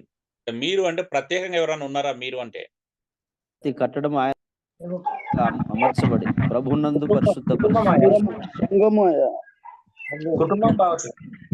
సంఘమే అండి, కుటుంబమే, అందులో డౌట్ లేదు. నేను ఏమంటున్నంటే మీరు అంటే ఇక్కడ ప్రత్యేకంగా ఎవరైనా ఒక జనాంగం గురించి మాట్లాడుతున్నారా? ఒక వ్యక్తి గురించి మాట్లాడుతున్నారా? క్రీస్తు రక్తములో కడగబడిన వారిని గురించి. అది అది ఓకే అండి, నేను దాని గురించి మాట్లాడట్లేదు. ఇక్కడ మీరు అంటే నేను అడుగుతున్నాను, అందుకే ఒక ప్రత్యేకమైన జనాంగమా, ప్రత్యేకమైన ప్రజల, ప్రత్యేకమైనటువంటి ప్రాంతానికి చెందిన వాళ్ళ గురించి మాట్లాడుతున్నాడా? దేవునికి దూరమైనటువంటి ప్రత్యేకమైన జనాంగం, అన్యజనులు సైతం ప్రత్యేకమైన జనాంగం. ఎవరా ప్రత్యేకమైన జనాంగం? అందుకే అడుగుతున్నా. మీరు అంటే దేవుని సంఘం అండి. సార్ దేవునికి దూరమైనటువంటి ప్రజలందరినీ మీరు అన్నారు. సో చూద్దామండి, మీరు అంటే ఎవరో చూద్దాం. ఇక్కడ అందుకే బైబిల్ మీద మనం దృష్టి పెడదాం. ఒక్కసారి అటువైపు వెళ్దాం. ఒక్కసారి 11వ వచనం నుంచి గమనించుదాం. ఎవరు ఈ మీరు? ఈ మీరు అనేది ఇక్కడ ఆర్డినరీ విషయం కాదండి. ఇక్కడ మీరు అంటే మనం అంతా జనరలైజ్ చేసుకునే విషయం కాదు. మనం అంత సులువుగా మాట్లాడుకునే విషయం కాదు ఈ మీరు అనేది. ఎందుకు ఆ ప్రశ్న అడిగానంటే, ఆ రెడ్ కలర్‌లో మీరు అని ఎందుకు పెట్టానంటే, మీరు అంటే ఎవరో తెలుసా ఇక్కడ? 2:11 నుంచి చూడండి. ఇప్పుడు మనందరం ఒక మాట చూద్దాం. రెండో అధ్యాయం 1 నుండి 10 వచనాల వరకు దేవుడు చేసినటువంటి మహా అద్భుతమైన కృప గురించి చూస్తాం. అంటే 2:1 ఎలా స్టార్ట్ అవుతుంది? మనం మన పాపముల చేత, అపరాధముల చేత చచ్చిన వారమై ఉండగా, అంటే మనం ఎలాంటివి ఉన్న ఒకప్పుడు మనసుకు నచ్చినట్టంట మన ఇష్టానుసారంగా బ్రతికామని చెప్తున్నాడు పౌలు. మనసు యొక్క శరీర యొక్క కోరికలు నెరవేర్చుకున్నాం. యుగ సంబంధమైన దేవతను అనుసరించి నడుచుకున్నామని చెప్పేసి. అయినా మన పరిస్థితి ఇంత భయంకరమైన పరిస్థితిలో కూడా దేవుడు మన ఎడల చూపిన తన మహాప్రేమ చేత క్రీస్తు కూడా మనల్ని బ్రతికించి, ఆ దేవుని కుడిపార్శ్వన క్రీస్తు కూడా మనల్ని కూర్చోబెట్టుకున్నాడంట. ఇది స్త్రీల వలన కలిగినది కాదు, దేవుని వరమే. మనం కృప చేత విశ్వాసంతో రక్షించబడ్డామని చెప్పి వచనం ఒక అద్భుతమైన మాటతో ముగించాడు. మీరు కూడా అంటాడు. అంటే ఒక అద్భుతం. అంటే జగత్తు దేవుని కోసం మనము సృష్టించబడిన వారమంట. మంచి పనులు చేయటానికి, సత్కార్యాలు చేయటానికి మనం క్రీస్తు యేసునందు సృష్టింపబడిన వారమై ఆయన చేసిన పని అయి ఉన్నామని ముగించాడు. అంటే మన పాస్ట్ టెన్స్ ఎంత భయంకరంగా ఉందో చెప్పాడు. మన గత జీవితం ఎంత ప్రమాదకరంగా ఉందో చెప్పాడు. రక్షించబడ్డామో గుర్తు చేస్తున్నాడు. ఎవరికి గుర్తు చేస్తున్నాడు? అన్యజనులకు గుర్తు చేస్తున్నాడు. జెంటైల్స్ అంటారు. అన్యజనులను అడ్రస్ చేస్తున్నాడు. 11వ వచనం చూడండి ఏమన్నాడు. కాబట్టి చూడండి మీరు లేఖనం మునుపు శరీర విషయంలో అన్యజనులై ఉండి శరీరమందు చేతితో చేయబడిన సున్నతి గలవారు అనబడిన వారి చేత సున్నతి లేని వారు అనబడిన మీరు ఆ కాలమందు ఇశ్రాయేల్‌తో సహపౌరులు కాగా పరదేశులను, పరజనులను దేవుడు లేని వారై ఉన్నారు. అంటే చూడండి ఇక్కడ పౌలు మాట్లాడుతుంది ఎవరు? ఒక యూదు ఒక జాతి గురించి, ఒక అన్య జాతి గురించి మాట్లాడుతున్నాడు. అన్యులను ఒక అన్యుల యొక్క స్థాయి ఒకప్పుడు రక్షించబడక ముందు అన్యుల యొక్క స్థాయి ఎలాంటిదో చెప్తున్నాడు. యూదులతో వాళ్ళు సహపౌరులు కాదు, పరదేశులంట, పరజనులు. ఎందుకంటే యూదులు సున్నతి కలిగిన వారు, అన్యజనులు సున్నతి లేని వారు. వీళ్ళ మధ్యలో ఉన్న వ్యత్యాసాలను పౌలు చెప్తున్నాడు. వ్యత్యాసాలు మాత్రమే కాదు, యూదులు అన్యజనులను ఎలా ద్వేషిస్తారో చెప్తున్నాడు. అంటే యూదులకు అన్యజనులకు మధ్యలో ఒక భయంకరమైనటువంటి దేశం ఉంది, ఒక భయంకరమైనటువంటి గోడ ఉంది. దాన్ని అందుకే పౌలు ఏమంటాడు? మధ్య గోడను పడగొట్టి. అంటే ధర్మశాస్త్రం అనే ఒక మధ్య గోడ ఉంది. ధర్మశాస్త్రం వల్ల యూదులు అన్యులను ద్వేషిస్తున్నారు. ధర్మశాస్త్రం వల్ల యూదులు అన్యులను అంటరాని వాళ్ళుగా చూస్తున్నారు. ధర్మశాస్త్రం వల్ల వాళ్ళని కుక్కల కంటే హీనంగా చూస్తున్నారు. అంటే ఒక మధ్య గోడ ఉంది, ద్వేషం ఉంది అంటాడు. ఆ ద్వేషాన్ని సంహరించాడంట యేసుక్రీస్తు. తన సిల్వర్ రక్తం ద్వారా సంధి చేశాడంట. ఎంత అద్భుతమైన మాటలు ఉంటాయి. నాకు అసలు ఒకవేళ బైబిల్ స్టడీ అయితే మనం ఈ ఒక్క పాఠం మీదనే మనం ఒక 2-3 గంటలు మంచిగా ధ్యానించుకునేటువంటి గొప్ప అంశం అండి. ఆ సమయం ఇప్పుడు అది నాకు సపోర్ట్ చేయదు కాబట్టి నేను జస్ట్ మీకు దాని భావాన్ని తెలియపరచను. ఎంత అద్భుతం అంటే మధ్యలో ఉన్నటువంటి ఉభయులను ఏకం చేసినట్టు మధ్య గోడను పడగొట్టాడు. ఆ దేశాన్ని సంహరించేసి ఏం చేశాడంట? సంధి చేసి తన సిలువ రక్తము ద్వారా సంధి చేసి మీ ఉభయులను అంటే ఎవరు? అన్యులు ప్లస్ యూదులను ఉభయులను ఏకము చేసి తండ్రి సన్నిధికి చేర్చాడంట. అది మీరు అంటే ఇక్కడ జనరలైజ్ చేసుకుంటే మీరు అంటే అవే మీరు అంటే ఇక్కడ జనరలైజ్ కాదు. ఒక యూద జాతి, ఒక అన్య జాతిని యేసుక్రీస్తు తన సిల్వ రక్తం ద్వారా ఒకటి చేయడం అనేది పెద్ద అద్భుతం ప్రపంచంలోనే. ఇంతకంటే అద్భుతం లేదు ఇప్పటి వరకు జరగల. ఆమేన్. ఆమేన్. ఆమేన్. ఆమేన్. ఇదే విషయాన్ని పౌలు 3వ అధ్యాయంలోకి వచ్చి 6వ వచనంలో అదే అంటున్నాడు. సువార్త మర్మం ఏదన ఈ మర్మం ఏదనగా మనకు మర్మాల బోధకులు మన చుట్టూన్నారు. అసలు సంఘం యొక్క మర్మం ఇప్పటివరకు అర్థం కాలేదు చాలా మందికి. సువార్త యొక్క మర్మం అర్థం కాలేదు. కానీ లేఖనాలు ఏదో నేను కొత్త మర్మాలు చెప్తా అని చెప్పేసి జనాలను మోసం చేస్తున్నారు. అసలు మర్మం ఏంటిది? సువార్త మర్మం ఏదనగా ఈ మర్మం ఏదనగా అన్యజనులు యూదులతో పాటు మంచిగా అన్యజనులు యూదులతో పాటు అంట సమాన వారసులు, ఒక్క శరీరం అందలి సాటి అవయాలు వాగ్దానంలో పాలివారై ఉన్నారన్నది ఎంత అద్భుతం. అది మర్మం అంటే. మిస్టరీ ఆఫ్ ద గాస్పెల్ అంటాం. ఈ మర్మం అంట పాతకాలంలో ఉన్నట్టు ప్రజలకు తెలియవలేదంట. పౌలు అంటాడు ఇది కేవలం అపోస్తులైన ప్రవక్తలైన మాకు మాత్రమే దేవుడు ఈ మర్మాన్ని బయలుపరిచాడు. ఏంటిదా మర్మం? అన్ని జాతులు ఒకటవడం. ఆమేన్. అన్ని జాతులు సువార్త ద్వారా ఒకటవడం, అన్ని కులాలు సువార్తలు ఒకటవడం, అందరు మనుషులు తెలుపు నలుపు అందరు మనుషులు సువార్త ద్వారా ఒకటవడం. ఆమేన్. ఇది అండి చర్చ్ అంటే, ఆలయం అంటే ఇది. 3వ అధ్యాయం మీరు 8, 9, 10, 11, 12 వచనాలు చదువు ఇంకా అద్భుతం ఉంటది. పౌలు ఏమంటాడు తెలుసా? దేవుని యొక్క నానా విధమైనటువంటి ఆ జ్ఞానాన్ని అంట సంఘము ద్వారా పరలోకంలో ప్రధానులకు అధికారులకు తెలియపరచాలనుకుంటున్నాడంట. ఇవన్నీ మీకు అర్థమైతే మీరు ఇక్కడ ఉండరు అసలు వాస్తవం చెప్పాలంటే. ఇక్కడ ఉండరు మీన్స్ ఏంటంటే నేను మీకు ఇంత బోధించాల్సిన అవసరం ఉండదు. ఎంత అద్భుతం తెలుసా అది? పరలోకంలో ప్రధానులకు అధికారులకు సంఘం ద్వారా తన యొక్క నానా విధమైన జ్ఞానాన్ని ప్రదర్శించి అంటే సంఘం కూడా పరలోకంలో ప్రధానులు అధికారులు ఆశ్చర్యపోతారంట. అబ్బా! సంఘం అంటే ఏంటిది? ప్రపంచంలో మిళితంలో అయినటువంటి అంటే ప్రపంచంలో ఇన్ని రకాల జాతులు ఇష్టానుసారంగా ఉన్న జాతులు యేసుక్రీస్తుని అంగీకరించగానే ఒక్కటవుతుంటేనే కదా ప్రధానులు అధికారులు ఆశ్చర్యపోయేది. ఆమేన్. ఎస్ ఆమేన్. అంతేనండి? అవును. ఎస్.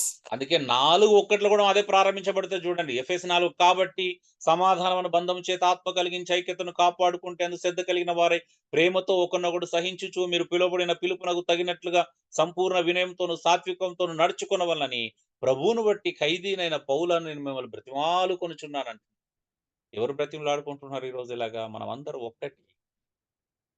మనమందరం ఒక్కటి. జాతి, మతము, ప్రాంతీయ భేదము. There is no casteism, there is no classism, there is no amen. Racism. Amen. ఇజము లేక ఉండకుండా కట్టాల్సిందే సంఘం.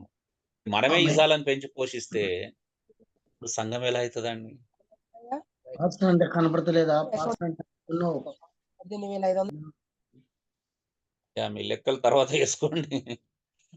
మేము సీరియస్ గా మనం సంఘము ఎలా ఉంటుందో చెప్పండి. ఎటు పోతున్నాం చెప్పండి ఇప్పుడు? తర్వాత పౌలు ఎన్ని లాజిక్స్ ఇచ్చిండు. తండ్రి ఒక్కడు కాదా? ప్రభువైన యేసుక్రీస్తు ఒక్కడు కాదా?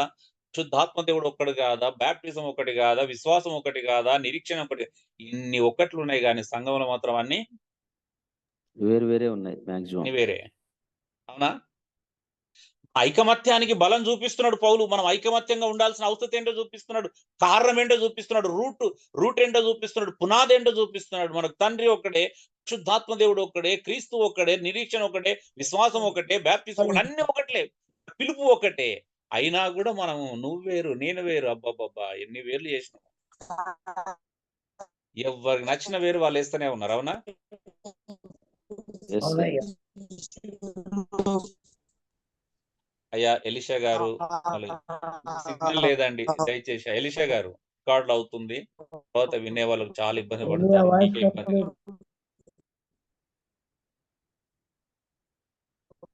మరి ఇన్ని ఒక్కట్లై దేవుడు సంఘాన్ని అపోస్తుల ద్వారా ఒక్కటిగా చేయాలనుకుంటే మనమే కుల సంఘాలు కట్టుకుంటాం. అవునా?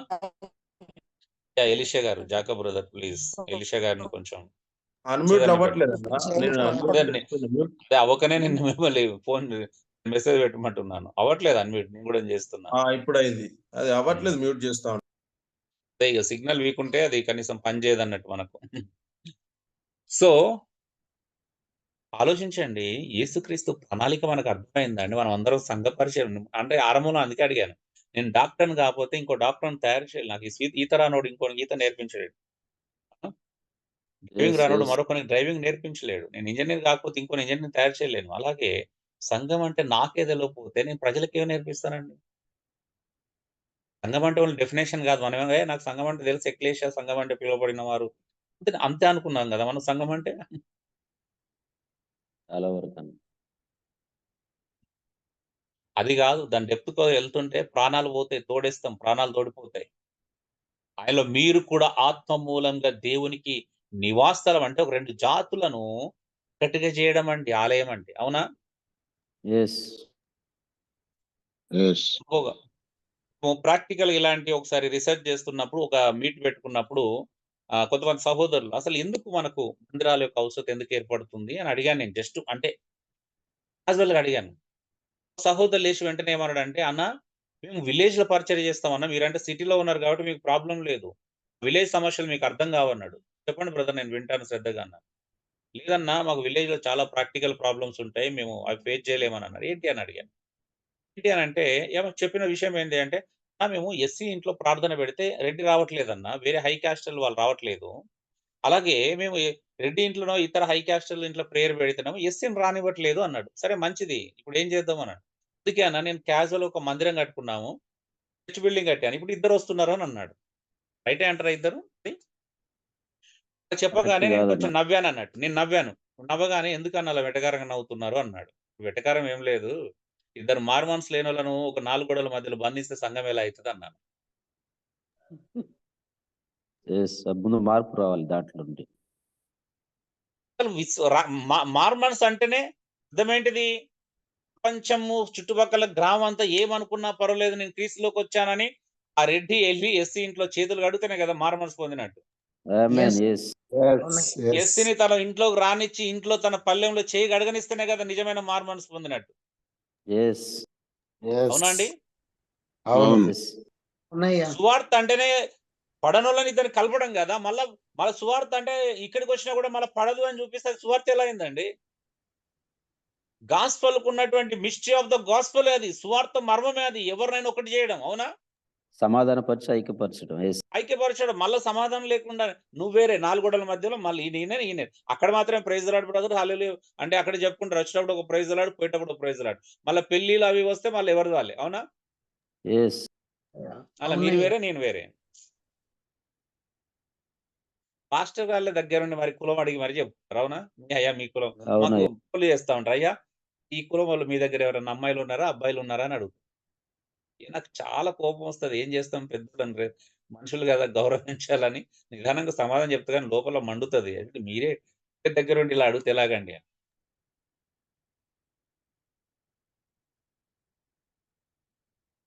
ఎక్కడండి ఒకటెక్కడ అవుతుందని చెప్పండి ఇప్పుడు?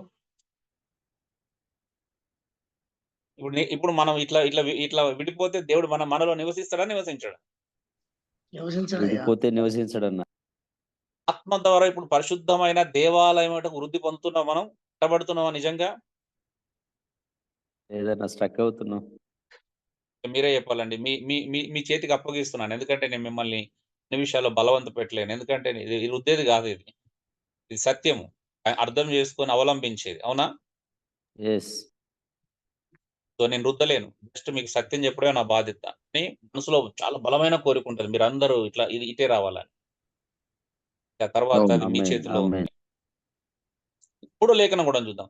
2 కొరింథీ 6:16 దేవుని ఆలయములకు విగ్రహములతో ఏం పొందుక? మనము జీవము గల దేవుని ఆలయమై ఉన్నాము. ఎవరండి ఆలయం అంటే? మనమే. తప్పండి. చర్చ్ బిల్డింగ్ కదా ఆలయం అంటే.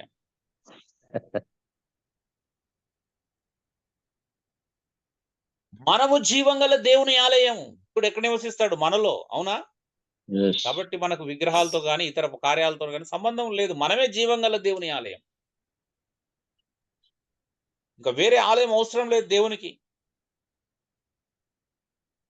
చూడండి 1 తిమోతి 3:15 అయినా నేను ఆలస్యం చేసిన దేవుని మందిరములో, మందిరం అనగానే మళ్ళీ బిల్డింగ్ అనుకుంటారని పరిశుద్ధాత్మ దేవుడు చూడండి ఎంత అద్భుతంగా వివరణిస్తున్నాడు పౌలు. అనగా మందిరం అంటే మళ్ళీ గోడలు కాదురా బాబు. అనగా అంటే ఏంటిది? జీవము గల దేవుని సంఘములో జనులు ఎలాగూ ప్రవర్తింపవలనో అది నీకు తెలియవలనని ఈ సంగతుల నీకు రాయిచున్నాను. ఏంటిదంట? ఆ సంఘము సత్యమునకును స్తంభమును ఆధారమునై ఉన్నది. ఏం అద్భుతమైన మాట అండి. సంఘం అంటే దేని మీద కట్టబడాలండి? సత్యం మీద. మన సంఘం సత్యం మీద ఉందా? ఆచారాల మీద ఉందా? పద్ధతుల మీద, సాంప్రదాయాల మీద ఉందా? ఆచారమే గారు. దేని మీద ఉండాలండి? సంఘము సత్యానికి ఆధారమై ఉండాలి. సంఘం అంటే సత్యానికి స్తంభము, సత్యానికి ఆధారమై ఉండాలా? దేన్ని ఆధారం చేసుకొని ఈరోజు మనం సంఘాలు నడిపిస్తున్నాం? సత్యమైన ఒకసారి ఆలోచించండి. తెలిసిపోతుంది. మనం తేలిపోతాం బైబిల్తో చూసుకుంటే. చుట్టుపక్కలతో ఓల్చుకోకండి దయచేసి. ఆ సోకాల్డ్ సెలబ్రిటీ Yes. స్పీకర్లతో పోల్చుకోకండి మన సంఘాలను. సంఘం వాళ్ళే కావు. సంఘాన్ని పునాదేసింది క్రీస్తు. అవునా? సంఘానికి Yes, మూలం yes. క్రీస్తు. అవును. అపోస్తులుగా Yes. బాధ్యత అప్పగించాడు. ఆ పునాదిలోకి మనం Amen. వెళ్ళాలి. అంతేగాని చుట్టుపక్కల ఏం నడుస్తుంది, పక్కలు ఏం చేస్తున్నారు, ఈయన బ్యానర్ కొట్టిస్తున్నాడు, ఆయన ఏం కట్టిస్తున్నాడు, ఈయన మీటింగ్ పెడుతున్నాడు, ఆయన సెమినార్ చేస్తున్నాడు, మనం కూడా అవే చేద్దాం. అవి కాదు. ఫస్ట్ సంఘం అంటే ఫస్ట్ క్రీస్తులో మనకు అర్థమైందా? సో ఇది చాలా సీరియస్ విషయం అండి. కాబట్టి సంఘం గురించి మనం ఆలోచిస్తున్నప్పుడు ఇంకా పేతురు ఏమన్నాడు చూడండి. 1 పేతురు 2:5 యేసుక్రీస్తు ద్వారా దేవునికి అనుకూలములగు అంట. మంచిగా వినండి. అనుకూలములగు. ఎవరికి అనుకూలంగా ఉండాలా? దేవునికి. దేవునికి. అది అది అది తీసేయండి. మీ బైబిల్‌లోకి వెళ్ళి మన బైబిల్‌లోకి వెళ్ళి దేవునికి అని తీసేసి యేసుక్రీస్తు ద్వారా కాదు మన ద్వారా మన సంస్థకు అనుకూలములగు, లేదా మన డినామినేషన్కు అనుకూలములగు, లేదా నో మన నో నో సేవకులకు అనుకూలములగు, లేదా మన నాయకులకు అనుకూలములగు అని పెట్టుకోవాలి. అవునా? నో నో మన ద్వారా, మన స్థానిక సంఘం ద్వారా మన నాయకులకు, మన డినామినేషన్కి, మన ఆర్గనైజేషన్కి కానీ, లేదా ఇంకొకరికి కానీ అనుకూలములగు శరీర సంబంధమైన బలులను అర్పించుటకు, ఆత్మ సంబంధమైన బలు, శరీర సంబంధమైన బలు అర్పించాలి ఇప్పుడు. అవునా? లేదు లేదు, శరీర సంబంధం కంటే ఆర్థిక సంబంధమైన బలులను అర్పించుటకు, ఇలా మార్చుకున్న మన లేఖనాలు అలాగే ఉంటాయి ఇప్పుడు చదువుకుంటూ. మార్చుకుందామండి దయచేసి. యేసుక్రీస్తు ద్వారా దేవునికి అనుకూలంలో ఆత్మ సంబంధమైన బలులను అర్పించుటకు పరిశుద్ధ యాజకులుగా ఉండునట్లు అంట. మీరును అంటే రక్షించబడిన ప్రతి ఒక్కరు మీరును సజీవమైన రాళ్ల వలె నుండి ఆత్మ సంబంధమైన మందిరంగా కట్టబడుతున్నారు. ఎవరండి ఇక్కడ? మనమే. సజీవమైన రాళ్ళు ఎవరు? ప్రతి విశ్వాసం ఒక మనమే. సజీవమైన రాయి. సజీవమైన రాళ్ళను పక్కన పెట్టి నిర్జీవమైన రాళ్ళ కోసం ఆరాట పడుతున్నాం చూడండి. ఈ సజీవమైన రాళ్ళను వాడుకొని, అయ్యా మేము ఒక 4-5 నిర్జీవమైన రాళ్ళు కావాలి, మేము ఒకటి కట్టాలనుకుంటామని ఈ సజీవమైన రాళ్ళను వేధిస్తున్న వాళ్ళు చాలా మంది ఉన్నారు. అవునా? అవునయ్యా, నిజమేంటారా? చాలా వరకు.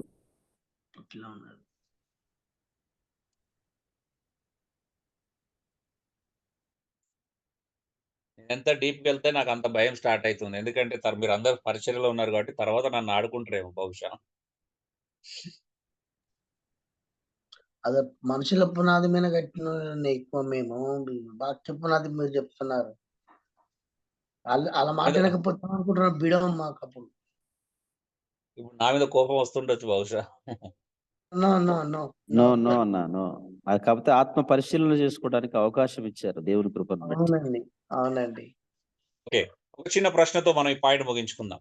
సాదృశ్యంగా ఎందుకు దేవుడు సంఘాన్ని ఆలయంతో పోల్చింది? బైబిల్లో అపోస్తలులు గాని, యేసుక్రీస్తు గాని ఎందుకు సంఘాన్ని దేవుని ఆలయం, పేతురు పోల్చినా, పౌలు పోల్చినా, ఎవరు పోల్చినా ఎందుకు సంఘాన్ని దేవుని ఆలయం అన్నారు చెప్పండి. ఏ కారణం చేత దేవుని ఆలయంతో పోల్చారు? ఏ కారణం చేత సంఘాన్ని దేవుని సాదృశ్యంగా చూపించారు? సంఘాన్ని ఆలయంగా ఎందుకు సాదృశ్యంగా చూపించారు? ఆయన ఏదోని తోటలో చేసేటప్పుడే ఆయన ప్రణాళిక కదయ్యా. ఆయనలో మనలో నేను ఇక్కడ, మీరు ప్రశ్న ఇక్కడే ఉండండి, మీరు ఎక్కడికి వెళ్ళకండి. ముఖ్య ఎక్కడ అంటే మళ్ళీ ఊరంతా తిప్పకండి. ఇక్కడే నేను సందర్భంలోనే చెప్పండి. అసలు ఎందుకు దేవుడు సంఘాన్ని ఆలయం అన్నాడు? ఐక్యత, ప్రేమ, దేవుని యొక్క మంచితనం అంతా బయలుపరచబడింది. ఒక్కటే చెప్పండి. ఎవరన్నా ఒక మంచి కరెక్ట్ మాట చెప్పండి. అక్కవయ్య గారు బ్రదర్ చెప్పినట్టు ప్రసంగాలు ఒక్కటే మాట. సంఘము దేవుని ఆలయం అంటే అర్థం ఏంటి? ఎందుకు అలా ఆలయంతో పోల్చాడు? సూటబుల్ గా బ్రాకెట్ లో ఉంది కదా నోట్స్ లో. ఆయన నివాస స్థలం గనక. Very good. ఆయన నివాస స్థలం గనక. ఎక్కడ నివసిస్తున్నాడు? అక్కడే ఉంది కదా. ఇన్ని 5 లేఖనాలు ఏముందండి? 5 లేఖనాలు చూపించి ప్రశ్న అడుగుతున్నా నేను. లేఖనం చూపించకుండా మేము కన్ఫ్యూజ్ చేయట్లేదు. అందుకే నేను ఎందుకంటే పదే ఎందుకు లేఖనాలు ఏదో ఫోకస్ చేయమంటే, అందుకే మనం నేర్చుకోవాల్సింది లేఖనం, వాటి సందర్భాలని. అవునా? 4 లేఖనాలు ఏమని చెప్తున్నాయండి? బహిరంగంగా క్రీస్తును చూపించబడేదే వ్యక్తి ద్వారా గనక. అయ్యా ఆల్రెడీ జవాబు వచ్చేసింది అయ్యా. సాదృశ్యముగా ఎందుకు సంఘం దేవుని ఆలయంగా చూపడింది అంటే, మనమే దేవుని నివాస స్థలం కనుక. ఎక్కడ నివసిస్తాడు దేవుడు? మనలో నివసిస్తాడు. అవునండి, మనమే దేవుని నివాస స్థలం. ఇది యేసుక్రీస్తు విశ్వాసుల సంఘము దేవుని నివాసమును చూపిస్తుంది గాని నిర్మించబడిన కట్టడం లేక నిర్మాణాన్ని కాదండి. సంఘము దేవుని యొక్క నివాస స్థలం, అంతేగాని ఒక నిర్మించబడిన కట్టడం లేక నిర్మాణం గురించి కాదు. దేవుడు మనలోనే నివసిస్తాడు. సరే, మిమ్మల్ని ఒక మాట అడుగుతాను. మీలో ఎవరికైనా నేను ఒక మంచి మందిరం కడతానండి. మంచి మందిరం కట్టి లోపల మంచి సింహాసనం కుర్చీలాగా కట్టి అందులో కూర్చోబెడతాను. నేను చేస్తాను మంచిగా పైన గ్రిల్ డోర్ పెట్టేసి లాక్ చేసేసి వారానికి ఒకసారి మిమ్మల్ని పరిగణించిపోతాను. ఎంతమంది ఇష్టపడతారు అలాగా? లేమన్నా, ఎందుకంటే అంటే జీవం కలిగిన దేవుడు జీవం కలిగిన చోటు ఉంటాడా, నిర్జీవమైన స్థలాల్లో ఉంటాడా? జీవం కలిగిన చోటే ఉంటాడు. జీవం గల స్తోత్రం. చిన్న లాజిక్ ఎలా మిస్ అవుతున్నాం? దేవుడు జీవం కలిగిన వాడు, జీవం కలిగిన దేవుడు జీవం కలిగినటువంటి మనలోనే నివసిస్తాడు తప్పించి ఎక్కడ కూడా నివసించాడు. నిర్జీవమైన ఆమేన్. ప్రదేశంలో ఎందుకు ఉంటాడు? ఆనాడు దావీదు అంటేనే ఖండించాడు దేవుడు. ఆ తర్వాత స్టెఫెను కూడా చెప్పాడు కదా, ఏమన్నాడండి ప్రసంగిస్తూ? ఆయన హస్తకృతములైన ఆలయంలో నివసించడానికి తెలియదా మీకు? ఆ మాత్రం సెన్స్ అది కామన్ సెన్స్ సంబంధించిన పాయింట్ గానే వాళ్ళు చూపించారు. ఈవెన్ పౌలు కూడా ఏథెన్స్ లో మాట్లాడుతున్నప్పుడు ఆ మాట వినియోగించాడు. అవునా? ఇప్పుడు హస్తకృతములైన ఆలయంలో నివసించడా? అవునా? అవునయ్యా చెప్పారు. మనమేం చెప్తున్నాము? దేవుడు మళ్ళా 4 గోడల నివసిస్తాడని ప్రజలందరికీ డంకా అంటే మనకు మంచి పబ్లిక్ ప్లేస్‌లలో, ఇంటర్నెట్‌లో అన్నిట్లో చెప్తున్నాం. అవునా? అవునయ్య. తేడా ఉందా లేదా? ఇప్పుడు వాళ్ళ సేవలో వాళ్ళంత క్లారిటీ ఉన్నారు చూడండి. ఎంత ప్రజలు ఏమనుకుంటారు? తిడతారా? కొడతారా? తిరగబడతారా? అనే ఆలోచన వారికి లేదు. వాళ్ళు ఫ్యాక్ట్ చెప్పారు. నిజంగానే హస్తకృతాలయంలో దేవుడు నివసించడాన్ని. మళ్ళీ మనం ఏం చెప్తున్నాము? అన్యులను గుడికెళ్ళేటోళ్ళని మా దగ్గర మందిరానికి రమ్మని పిలుస్తున్నాం. అవునా? తేడా ఏముంది అప్పుడు? అలా ఇప్పుడు దేవుని గురించి చెప్పినట్టేనా? సువార్త అర్థమైందా ఆళ్ళకి? లేదన్న.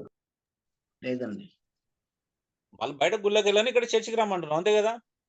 అరే మళ్ళా ఇక్కడ నివసించడురా బాబు! దేవుడంటే అలాంటి వాడు కాదు. అని నేర్పించగలుగుతున్నామా అండి ఎప్పుడన్నా? అన్యుని కూడా కరపత్రిక చర్చికి రండి అంటారు. ఎంత సిల్లీగా ఉంటది తెలుసా మన గాస్పెల్? తప్పుగా అనుకోకండి. చెప్పినామా డైరెక్ట్ అరా? బాబు దేవుడు హస్తకృతంలో ఆలయంలో నివసించడని ఎప్పుడన్నా చెప్పినామా? సంఘం అంటే ఏమనుకుంటున్నాం అంటే చర్చి 4 గోడలు నింపుకోవడం అనుకుంటున్నాం మనం. మన కొరకు నింపుకుంటున్నాం. దేవుని కొరకు అందులో చేస్తుంది ఏముందండి? ఇప్పుడు నివాసాలు ఇక్కడ ఒక మాట చెప్పి ముగిస్తాను ఇక్కడ ఈ పాయింట్. ఆర్థర్ వాలిస్ అనే భక్తుడు ఒక మాట అన్నాడు చూడండి. ఆర్థర్ వాలిస్ అనే వ్యక్తి ఇలా సెలవిచ్చాడు. పాత నిబంధనలో దేవుడు తన ప్రజల కొరకు ఒక పరిశుద్ధ స్థలాన్ని కలిగి ఉన్నాడు. కానీ కొత్త నిబంధనలో దేవుడు తన ప్రజలని ఒక పరిశుద్ధ స్థలంగా ఏర్పాటు చేసుకున్నాడు. ఆమేన్. ఎంత అద్భుతమైన మాట అండి. యెస్. ఆమేన్. పాత నిబంధనలో దేవుడు కేవలం ఒక పరిశుద్ధ స్థలాన్ని కలిగి ఉన్నాడు. కానీ కొత్త నిబంధనకు వచ్చేసరికి ఏమన్నాడు? దేవుడు తన ప్రజలనే పరిశుద్ధ స్థలంగా మార్చుకున్నాడు. అసలు మానవుని ఆమేన్. ఆత్మను మించిన పరిశుద్ధ స్థలం ఏముంటది చెప్పండి? అసలు ఈ మానవుని ఆత్మనే కదా దేవుడు తన రక్తం ద్వారా శుద్ధపరుచుకుంది. అవునా? యెస్. యెస్. మానవుని ఆత్మను మించినటువంటి పరిశుద్ధ స్థలం ఏదైనా చూపించండి దయచేసి. మానవుని మించినటువంటి పవిత్రమైన స్థలాన్ని లేదా వ్యక్తిని చూపించగలుగుతారా? మానవుని మించినటువంటి స్థలం ఏముంటది చెప్పండి దేవునికి?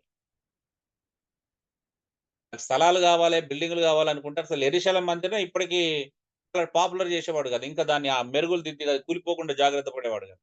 కూల్చకుండా. అవునా? క్రీస్తు శకం అవునయ్య. 70లో టైటస్ రాకుండా చేసేవాడు. టైటస్ యెరూషలేం మందిరం మీద దాడి చేయకుండా చేసేవాడు. అసలు దాన్ని ముట్టుకోకుండా చేసేవాడు కదా! ఆయనకు మందిరాలే కావాలనుకుంటే. లేకపోతే దావీదు కట్టాలనుకున్నప్పుడు ఇక పెద్ద ప్లాన్ ఏసేవాడు. అవునా?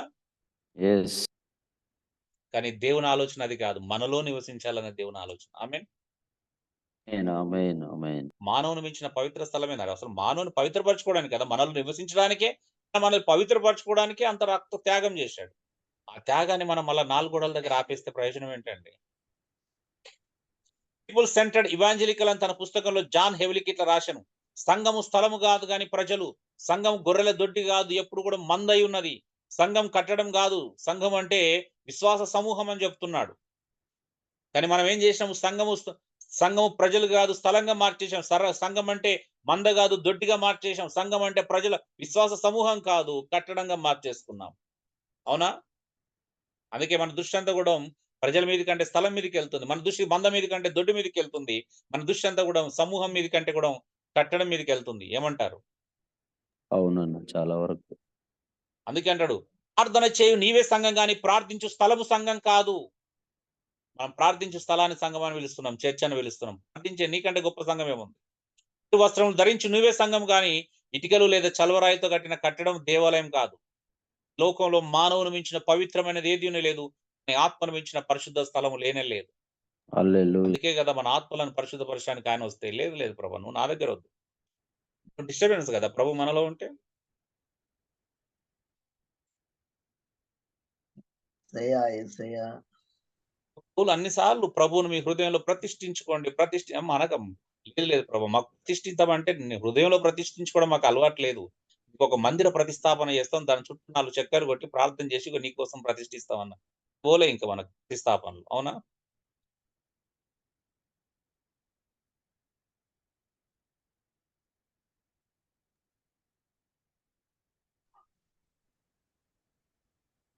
ఒక మాట ఈ రెండో పాయింట్ చెప్పి ముగించుకుందాం తొందరనే. సంఘము దేవుని కుటుంబం లేక ఇల్లు. రెండో దేనితో పోల్చాడు? సంఘము దేవుని ఒక కుటుంబం లేక ఇల్లుతో పోల్చాడండి. ఎఫెసీ 2:19 కాబట్టి మీరు ఇక మీదట పరజనులను దేశులునై ఉండక పరిశుద్ధులతో ఏక పట్టణస్థులను దేవుని ఇంటివారు అంట. ఎవరి గురించి చెప్తున్నాడు? అన్యులతోనే మాట్లాడు. ఇంతకుముందు చదువుకున్నాం కదా ఎఫెసీ 2:11 చివరి వచనాల వరకు పూర్తి చేశాను. మీరు దేవునితో అంట ఇంటివారు. ఎవరితో? మీరు ఇక పరదేశులు కాదు. అంటే దేవుడంట అన్యులనే వాళ్ళు ఎక్కడో ఉన్నారు. ఇక్కడ మీకు ఒక విషయం చెప్పాలా, అన్యులనే వాళ్ళు ఎక్కడున్నారు? ఇశ్రాయేల్ ప్రజలతో కంపేర్ చేసుకున్నప్పుడు యూదులతో వాళ్ళకు ఒక పట్టణం లేదు, ఫస్ట్ ఒక దేశం లేదు. ఇజ్రాయెల్కు దేశం ఉన్నట్టు అన్యజనులకు ఒక సొంత దేశం లేదు. ఇప్పుడు దేవుడు ఏం చేసిండంట, ఈ సొంత దేశం లేనటువంటి అన్యులను ఒక దేశం కలిగిన ప్రజలుగా మార్చాడు. ఇది మొదటి స్టెప్. రెండో స్టెప్ ఏం చేసిండు?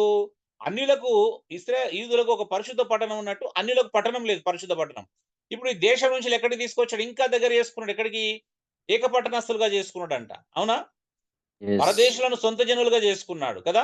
ఏ పట్టణం లేని పరిశుద్ధ ఏక పట్టణస్థులుగా చేసుకున్నాడు కదా. మరి అక్కడితో ఆగలేదు దేవుడు. అక్కడి నుంచి ఎక్కడికి తీసుకొచ్చాడంట? ఇంట్లోకి తెచ్చుకున్నాడు అంట, ఇంటి వారిగా చేసుకున్నాడంట. ఆహా, ఏం అద్భుతం అండి ఇది. ఎక్కడో ఉన్న వాళ్ళని ఫస్ట్ దేశ ప్రజలుగా చేసుకున్నాడు, తర్వాత ఏక పట్టణస్థులుగా చేసుకున్నాడు. పట్టణం నుంచి ఎక్కడికి తీసుకొచ్చుకున్నాడు అండి? ఇంట్లోకి తెచ్చుకున్నాడు. ఇది అండి అద్భుతం అంటే. ఇంట్లోకి రానివ్వట్లేదు కొంతమంది ఇప్పటి కూడా.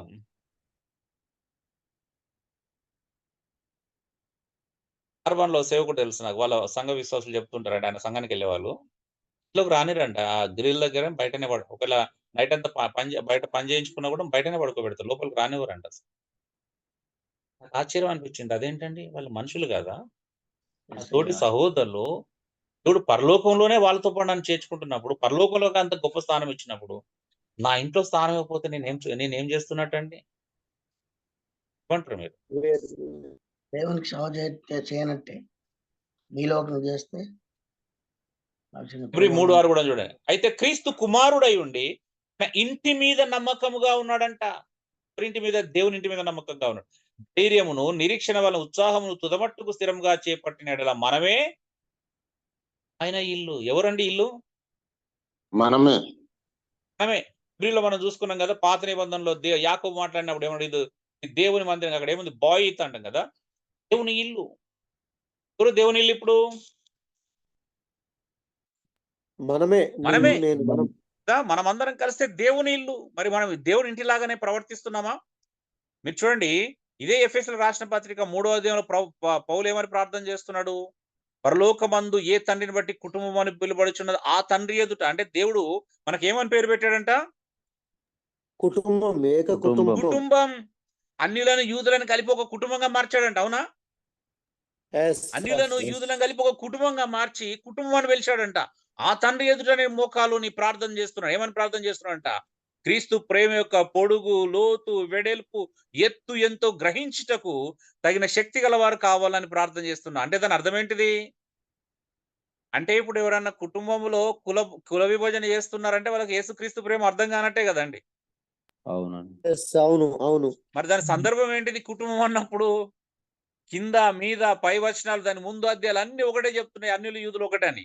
ఆ ఒకటత్వం, ఏకత్వంలోకి రావడమే కుటుంబం. అంటే మళ్ళీ ఇక్కడికి వచ్చి కుటుంబంలో నీ కులం వేర్ర బాబు, నా కులం వేర్ర బాబు అంటే కుటుంబం అవుతుంది అప్పుడు? కాదు. నువ్వు వేరు, నేను వేరు, మరి కుటుంబం ఒకటే. అవునా? అప్పుడు కుటుంబానికి మీనింగ్ ఎక్కడ వచ్చిందండి?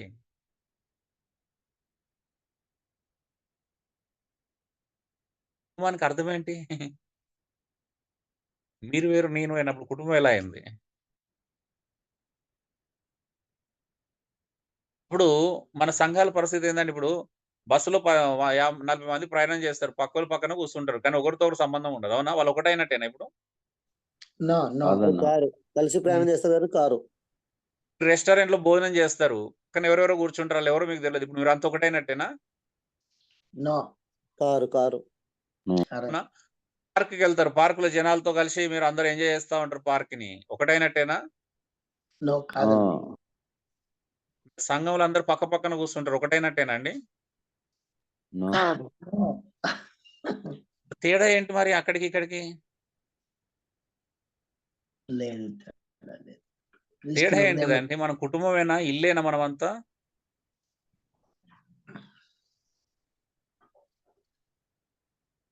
ఒక్కసారి మీకే అప్పగిస్తున్నాను, ఆలోచించండి. కుటుంబం. గలతీ 6 చూడండి. కాబట్టి మనకు సమయం దొరికిన కొలది అందరి ఎడలను, విశేషంగా విశ్వాస గృహమునకు చేరిన వారిడలను మేలు చేయాలంట. అంటే సమాజంలో మనం కష్టం వచ్చిన ప్రతి ఒక్కరికి తెలిసిన వారికి చేయగలిగినంత సహాయం చేయాల. కానీ విశేషంగా ఎవరు చేయాలంట? శ్వాస గృహము. అంటే అర్థం ఏంటిది? రక్షించబడి అన్యజనుల నుండి సంఘం అనే కుటుంబంలోకి వస్తున్న వాళ్ళకి ఎక్కువ సహాయం చేయాలంట. అవునా? అవునన్నా, అవును. అవునా? మన ప్రాథమికమైన బాధ్యత. మనుషులందరికీ మనం మేలు చేయాలి. కానీ ఎక్కువగా ఎవరు చేయాలా? అన్యజనుల నుంచి రక్షించబడి మన సంఘం అనే కుటుంబంలోకి, మన విశ్వాస గృహంలోకి చేర్చబడుతున్న వాళ్ళకి ఎక్కువ సహాయం చేయాలా.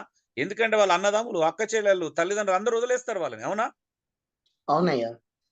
యేసు ప్రభు నమ్ముకున్నందుకు వాళ్ళు వదిలేస్తారు. ఇప్పుడు వాళ్ళకి ఎవరు అండగా ఉండాలా? సంఘం. మనము సంఘమే. అంటే సంఘం అతని కుటుంబం కావాలా వద్దా ఇప్పుడు? కుటుంబంగా కుటుంబం కావాలి. మరి ఉందా? ఆ భరోసా ఇస్తున్నావా మనం, కుటుంబం అనే భరోసా? అరే నేను ఒక్క కుటుంబం తెస్తే ఇక్కడ 100 కుటుంబాలు ఉన్నాయని చెప్పగలుగుతాం మనం? ఒక్క చెల్లె నిన్ను కాదంటే ఇక్కడ 100 మంది చెల్లెలు నీకు ప్రేమను పంచుతారు. ఒక్క తండ్రి కాదంటే ఇక్కడ అన్నదమ్ములు, పేతురు అడిగిన ప్రశ్నకు యేసుప్రభు జవాబు చెప్పాడు కదా! ఇహ మంది హింసలతో పాటు మీరు నా కొరకు ఏదైతే కోల్పోతారో 100 రెట్లు పొందుతారు. అది ఎలా సాధ్యమవుతుందండి? యేసుప్రభు టైం పాస్ చెప్పాడా మాట? ఊరికనే సరదాగా చెప్పాడా? అంటే ఆయన కట్టే సంఘం అలా ఉంటదని చెప్తున్నాడు. ఆయన కట్టే సంఘం ద్వారా అంతమంది లభిస్తారనే కదా దాని అర్థం. అవునా? ఎస్. అవును. Suresh, anything to share? అనే సంఘములో ఇప్పుడున్నటువంటి భయంకరమైన ఇండిపెండెన్సీ ఒక రకంగా చెప్పాలంటే ఏమాత్రం బాధ్యత లేని తనం ఒక సహోదరుడి మీద, ఒక బలహీనుడి మీద, కొత్తగా వచ్చిన వ్యక్తి మీద ఏమాత్రం బాధ్యత తీసుకోలేని తనం ఇప్పుడున్న కాలంలో చాలా ఎక్కువ ఉందనే. సంఘాన్ని సంఘంలాగా చూడరు. బిల్డింగ్‌ని వాళ్ళ సంఘంలాగా చూస్తారు. ఒకవేళ తర్వాత తరానికి రాసిచ్చినా కూడా బిల్డింగ్‌ని రాసిస్తారు. సంఘాన్ని గురించి కాదు. సంఘాన్ని బానిసలాగా చూసే పరిస్థితి ఇవాళ ఒక రకంగా చెప్పాలంటే. బానిసలాగా చూడడం, లేకపోతే పనోళ్ళలాగా చూడడం. మనం ఏం నిజమే. చెప్తే అది జరుగుతది. చాలా, చాలా దుఃఖం పట్టించుకోని కలిగించే పరిస్థితి. విషయం అది. అసలు సంఘంతో కలిసి నడవడం గాని అదేముండదు. కుటుంబాన్ని ఒకవేళ పనులుగా మార్చేసాం. ఒకవేళ పాస్టర్ గారి కంటే కొంచెం తక్కువ కులంలో ఉన్నటువంటి విశ్వాసులైతే గనక ఇక మరీ దారుణంగా ఉంటది అక్కడ పరిస్థితి. అక్కడ రాజు అయిపోతాడు పాస్టర్ గారు. రాజుగారు ఏం చెప్తే అదే జరుగుతది. అంత ఘోరంగా ఉంది పరిస్థితి ఈ రోజుల్లో. ఎస్ అన్నా. చెప్పు జకబ్ ఏదన్నా. అన్నా వాస్తవమే అన్న. మరి సంఘాలలో చాలా భయంకరమైనటువంటి పరిస్థితులు ఏర్పడుతున్నాయి. అది మట్టుకే కాదు కానీ ఇప్పుడు మీరు చెప్తున్నప్పుడు కొన్ని సంఘాలు నాకు కూడా గుర్తుకొచ్చినాయి అన్న. సీనియారిటీ యొక్క గర్వాన్ని కూడా చూపిస్తా ఉన్నారు సంఘంలో. ఇప్పుడు ఒక అద్భుతమైనటువంటి మాట, కుటుంబంలో చేర్చబడ్డటువంటి ప్రభువుని అంగీకరించని వారు అనగా అన్యజనులు ఎవరైతే హిందూ కుటుంబం నుంచి వచ్చారో వారు రాగానే నేను 40 సంవత్సరాల నుంచి ప్రభువుని నమ్ముకున్నాను, మీరు వెనక పోయి కూర్చోపండి అని చెప్పేసి వారిని చులకన చేస్తున్నటువంటి పరిస్థితులు కూడా ఉన్నాయి సంఘంలో. సంఘం మీన్స్ వచ్చిన వాళ్ళను. సో అది గ్రహింపు అనేది కోల్పోతున్నారు. మరి సంఘం అంటే మనం అందరం కూడా ఒకరినొకరం ప్రేమించుకోవాలి, ఒకరినొకరు సాయం చేసుకోవాలనే విషయాన్ని మర్చిపోయి చర్చ్ ఈ గృహంలాగా కట్టుకున్నటువంటి గోడలకే ప్రిఫరెన్స్ ఇస్తున్నారు తప్ప అదంతా సుందరంగా ఉంది, సుందరంగా డిజైన్ చేసుకోవడమే తప్ప మరి వచ్చిన వారు ఎంత ప్రభు కొరకు ఎంత డిజైన్ చేయబడుతున్నారు, ప్రభు కొరకు ఎంత నిలబడుతున్నారు అనేటువంటి కాన్సెప్ట్‌ను, ఆ ఉద్దేశాన్ని, ప్రధానమైనటువంటి ఆ యొక్క క్రమాన్ని మర్చిపోయినటువంటి పరిస్థితిలో ఈరోజు ఉందన్న సంఘం అంతా. చాలా మంచిది. మంచి మాటలు బోధించారన్న. థాంక్యూ. అండి. చివరి ప్రశ్న. ఎందుకు దేవుడు సంఘాన్ని కుటుంబంతో పోల్చాడు చెప్పి మనం ముగించుకుందాం. ఎందుకు దేవుడు సంఘాన్ని కుటుంబం అంటున్నాడు? ఏమవసరమైన సంఘాన్ని కుటుంబం అనాల్సిన ఒక దేవుడు సమీపించరాని తేజస్సులో నివసించేవాడు ఎందుకు మనల్ని కుటుంబం అంటున్నాడు చెప్పండి? అంత గొప్పవాడు. ఆయన శిరస్సు అయి ఉన్నాడు గనుక తండ్రిగా ఉండడానికి.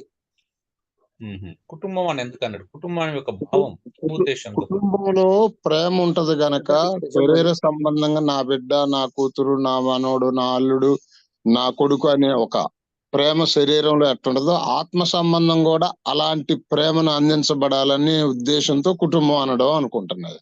Very good brother, thank you అండి. ఎస్ సాదృశ్యంగా ఎందుకు సంఘం దేవుని కుటుంబంగా చూపడిందంటే మనం అన్యోన్య సహవాసం కలిగి ఉండటానికి. Yes. కుటుంబం ఎందుకు అన్నాడు? కుటుంబంలో అన్యోన్యత. ఏముండాలా?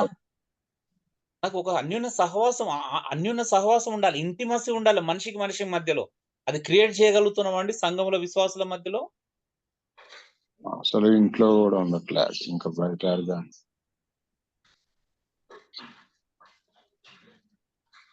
కుటుంబం లాగా మీరు కట్టగలుగుతున్నారు. ఇప్పుడు నన్ను వదిలేస్తే మాకు ఎట్లా ఇక్కడ మీరు అంటే అందరు ఒక ఫ్యామిలీగా అంటే ఒకరికొకరు అంటే ఏమైనా చేసుకోగలుగుతారు. ఇక్కడ స్త్రీలు 10 మంది స్త్రీలు ఒక కిచెన్ అంటే వాడుకుంటారు. సురేష్ దగ్గర కానీ మా దగ్గర అంటే ఏంటి కుటుంబము దేవుని కుటుంబము సహవాసం కలిగి ఉండాలి మనం. యేసుక్రీస్తు విశ్వాసుల సంఘము దేవుని కుటుంబాన్ని చూపిస్తుందని ఒక సంఘం ఒక కూటం కాదండి. సంఘం అంటే కుటుంబం. ఈరోజు కూటాలుగా మార్చేసుకున్నాం మనం, అవునా? అవును. ఎస్ సంఘంలో కుటుంబ తరహా వాతావరణం ఉండాలి. అన్న, అక్క, చెల్లి, తమ్ముడు. పౌలు తిమోతి రాస్తున్నప్పుడు ఏమన్నా సంఘంలో ఉన్న ప్రతి స్త్రీని అంటే యవన స్త్రీలను పూర్ణ చూడాలంట, పూర్ణ పవిత్రతో అక్క చెల్లెలుగా చూడాలంట కదా. Yes, వృద్ధులను yes. తల్లిదండ్రులుగా భావించాలి, అవునా? అవును. మరి ఆ వాతావరణం మనం క్రియేట్ చేస్తున్నామా? సంఘం అంటే ఒక కుటుంబం రా, నాకు ఇంతమంది అన్నలు, అక్క చెల్లెలు, తమ్ముళ్ళు ఉన్నారు. ఇప్పుడు కూడా మేము బయట అందరము వరుసలు పెట్టే పిలుచుకుంటామండి. సురేష్ తన పిల్లల్ని అంటే పెద్ద డాడీ అని పిలిపిస్తాడు ఎప్పటికీ. అంటే ఎక్కడైనా కూడా మా టోటల్ ఎక్కడ మా జత పని వాళ్ళు కావచ్చు, ఎవరైనా కావచ్చు. మీ డాడీ, పెద్ద డాడీ, చిన్న డాడీ, పెద్ద పప్ప, చిన్న పప్ప, అక్క, అన్న, చెల్లి, తమ్ముడు అంటే చూసేవాళ్ళు అంటే పరిశాన్ కావాలి. వీళ్ళు ఎవరు అంత ఫ్యామిలీ అంటే ఒకటే అంటే బంధువులు అనుకుంటారు అందరూ.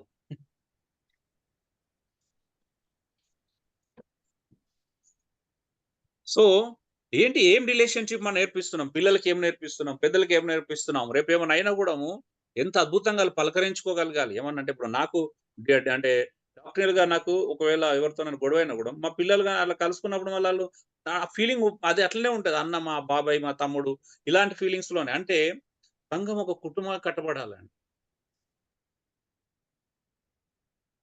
బట్ ఆలోచించండి, ఒక మాటలో చెప్పాలి అంటే రేపు ఇంకా చాలా విషయాలు మనం నేర్చుకోబోతున్నాం. సంఘము దేవుని యొక్క కుటుంబం. కుటుంబంగానే ఉండడానికి మనం ప్రయత్నం చేద్దాం. అంతేగాని దాన్ని ఒక సంస్థగా, ఒక కూటంగా, ఒక కార్యక్రమంగా మార్చొద్దు దయచేసి. కుటుంబ తరహా వాతావరణాన్ని సంఘంలో మనం క్రియేట్ చేయడానికి ప్రయత్నం చేద్దాం. Thank you. God bless you all. Praise the Lord. ప్రభువుకు మహిమ కలుగును గాక.